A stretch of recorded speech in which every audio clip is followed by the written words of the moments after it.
The Sorcerer's Stone by J.K. Rowling. Today, we will be reading... Let me check. Chapter 7, The Sorting Hat. The door swung open at once. A tall, black-haired witch in emerald green robe stood there. She had a very stern face, and Harry's first thought was that this was not someone to cross. "The first years, Professor McGonagall," said Hagrid. "Thank you, Hagrid. I will take them from here." She pulled the door wide. The entrance hall was so big you could have fit the whole of the Dursleys' house in it. The stone walls were lit with flaming torches like the ones at Gringotts. The ceiling was too high to make out, and a magnificent marble staircase facing them led to the upper floors. They followed Professor McGonagall across the flagged stone floor. Harry could hear the drone of hundreds of voices from a doorway to the right. The rest of the school must already be here, but Professor McGonagall showed the first years into a small, empty chamber of the hall.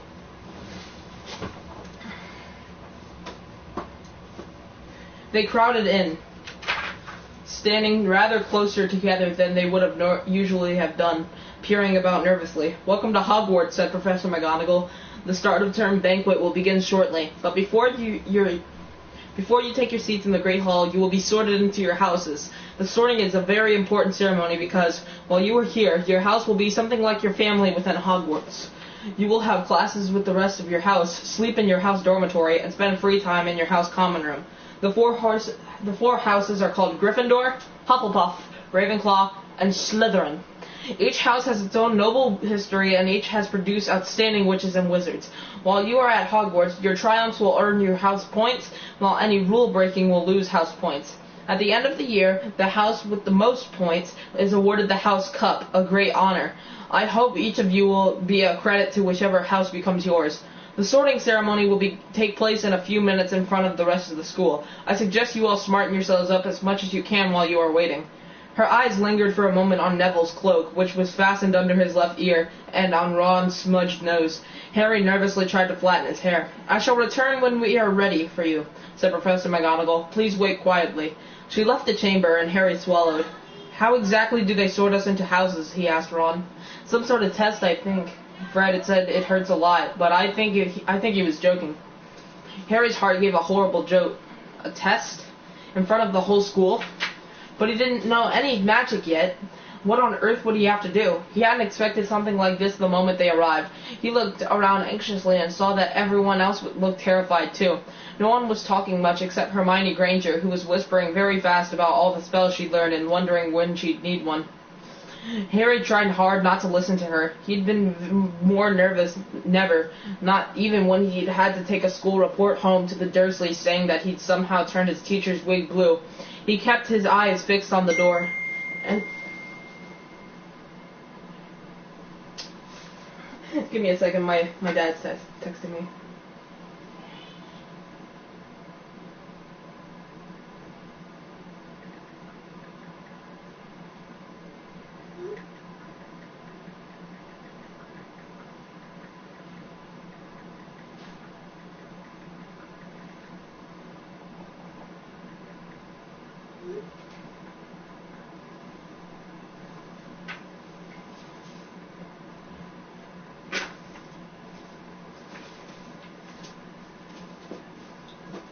He's fine.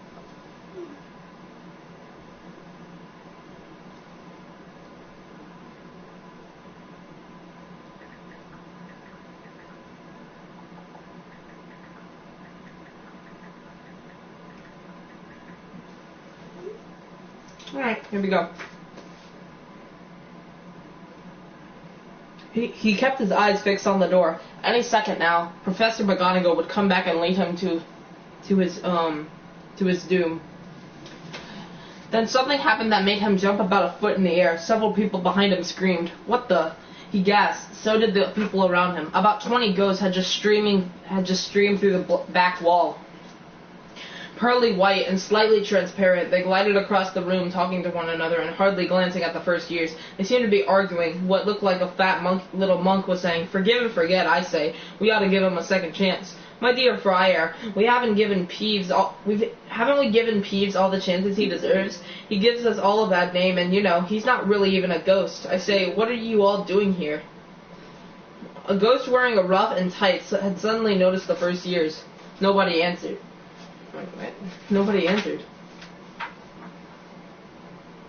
The first years. Nobody answered. New students, said the fat friar, smiling around at them. About to be sorted, I suppose. A few people nodded mutely. I hope to see you in Hufflepuff, said the friar. My old house, you know. Move along now, said a sharp voice. The sorting ceremony's about to start. Professor McGonagall had returned. One by one, the ghosts floated away through the opposite wall. Now form a line, Professor McGonagall told the first years, and follow me. Feeling oddly as though his legs had turned into lead, Harry got into line behind a boy with sandy hair, with Ron behind him, and they walked out of the chamber, back across the hall, and through a pair of double doors into the Great Hall. Harry had never imagined such a strange and splendid place. It was lit by thousands and thousands of candles that were floating in midair over 4 long tables, where the rest of the students were sitting.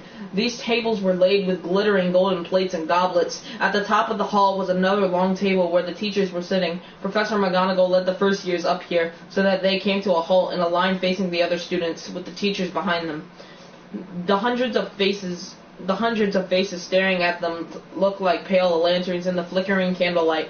Dotted here and there among the students, the ghosts shone misty silver, mainly to avoid all the staring eyes. Harry looked upward and saw a velvety black ceiling dotted with stars. He heard Hermione whisper, "It's bewitched to look like the sky outside. I read about it in Hogwarts, a history." It was hard to believe there was a ceiling there at all, and that the Great Hall didn't simply open onto the heavens. Harry quickly looked down again as Professor McGonagall silently placed a 4-legged stool in front of the first years. On top of the stool, she put a pointed wizard's hat. This hat was patched and frayed and extremely dirty. Aunt Petunia wouldn't have let it in the house. Maybe they had to try to get a rabbit out of it, Harry thought wildly. That seemed the sort of thing. Noticing that everyone in the hall was now staring at the hat, he stared at it too. For a few seconds there was a complete silence. Then the hat twitched, a rip near the brim opened wide like a mouth, and the hat began to sing. "Oh, you may not think I'm pretty, but don't judge on what you see. I'll eat myself if you can find a smarter hat than me. You can keep your bowlers black, your top hat sleek and tall, for I'm the Hogwarts sorting hat, and I can cap them all. There's nothing hidden in your head the sorting hat can't see. So try me on, and I will tell you where you ought to be. You might belong in Gryffindor, where dwell the brave at heart. Their daring, nerve, and chivalry set Gryffindors apart. You might belong in Hufflepuff, where they are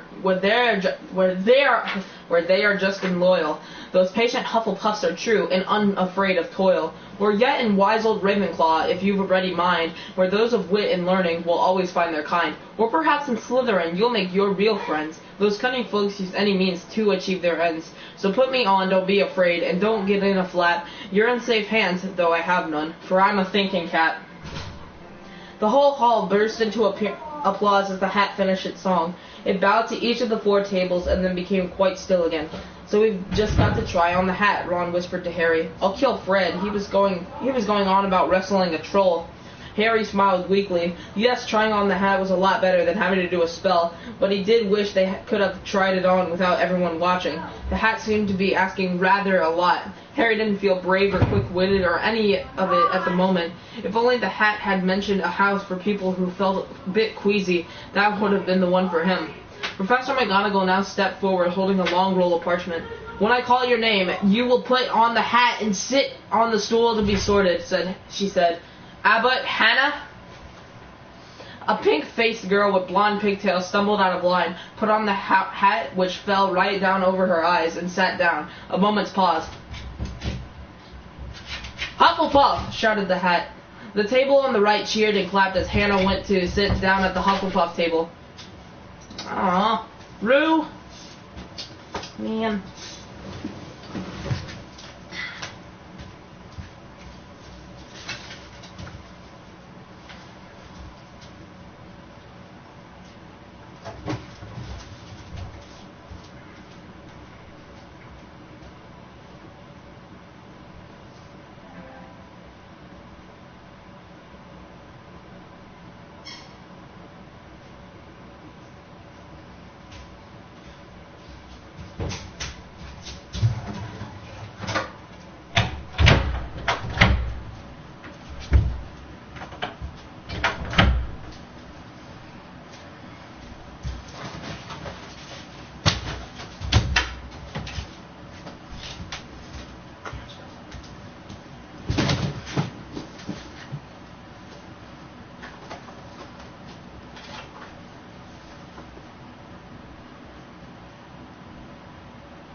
Hufflepuff, shouted the hat.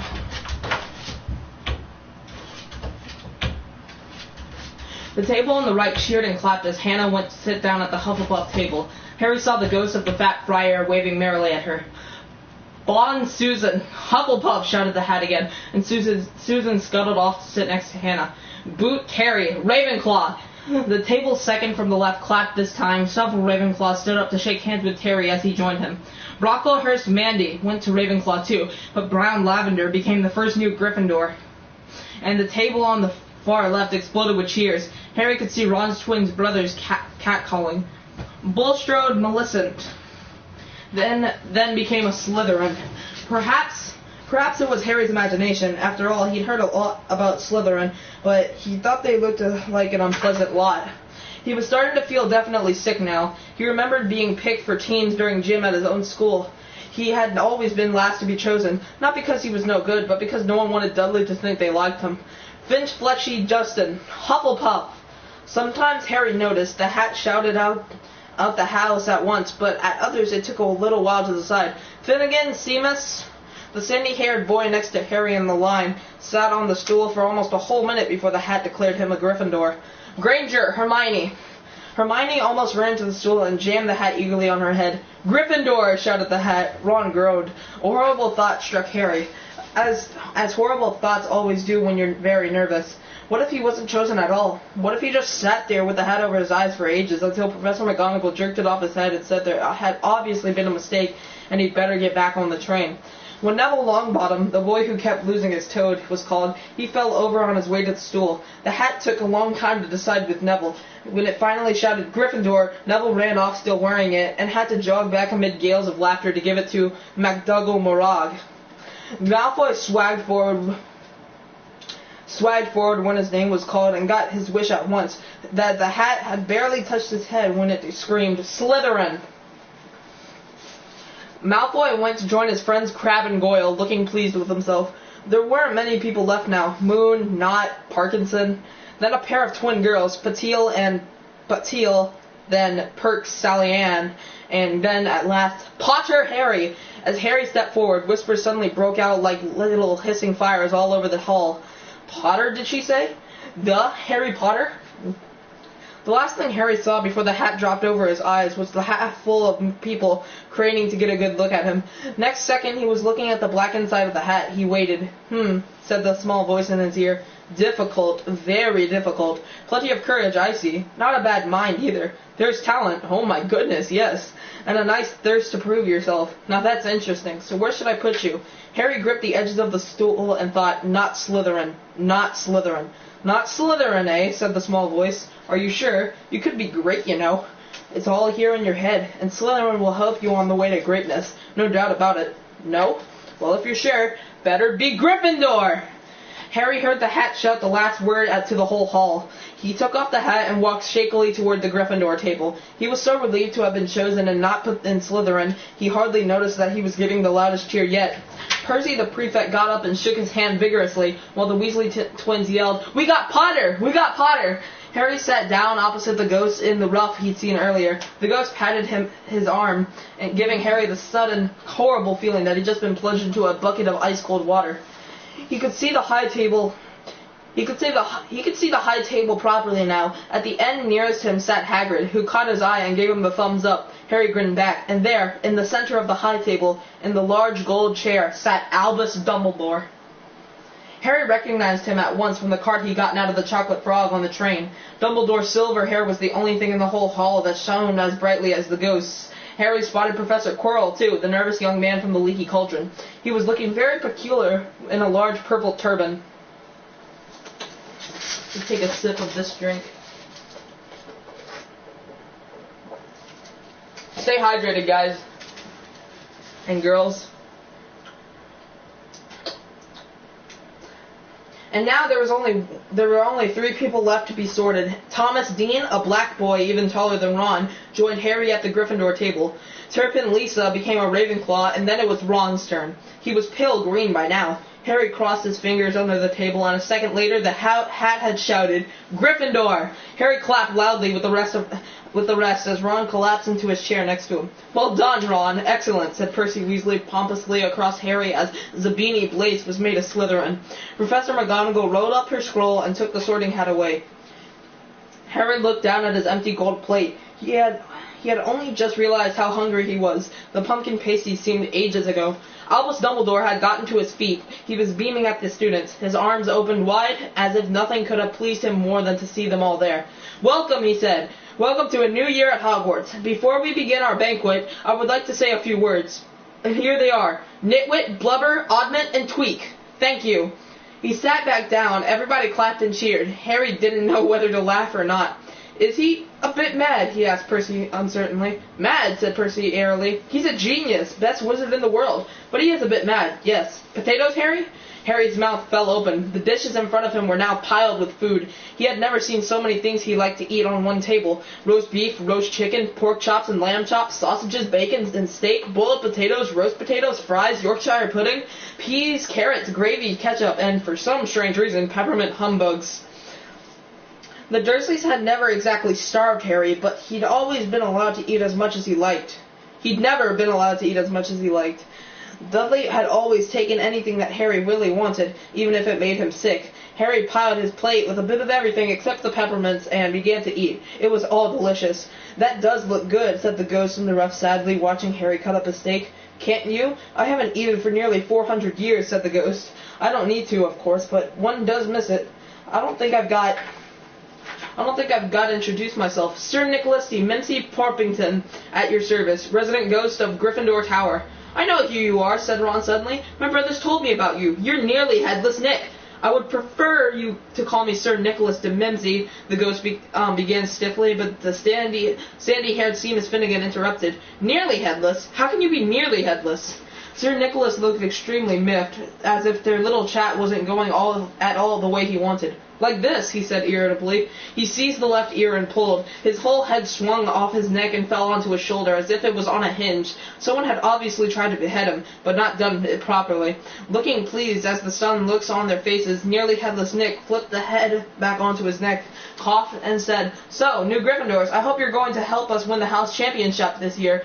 Gryffindors have never gone so long without winning. Slytherins have got the cup 6 years in a row. The Bloody Baron's becoming almost unbearable. He's the Slytherin ghost."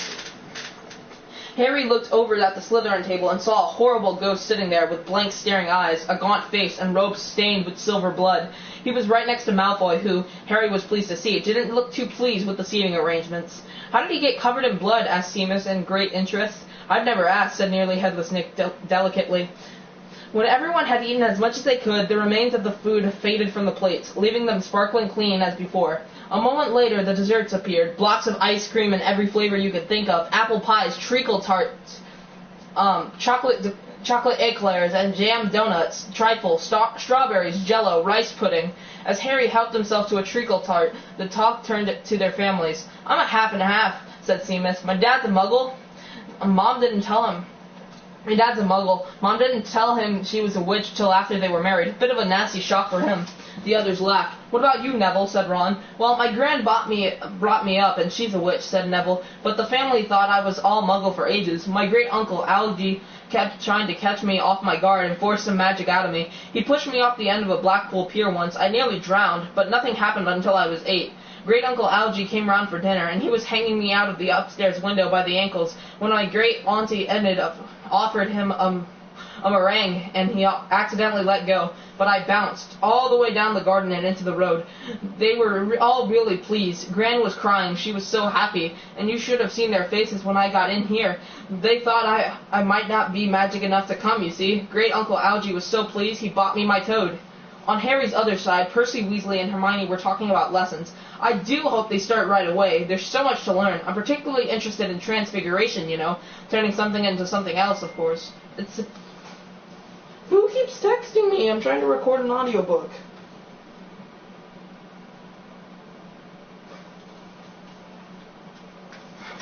"It's supposed to be very difficult. You'll be starting small, just matches into needles and that sort of thing."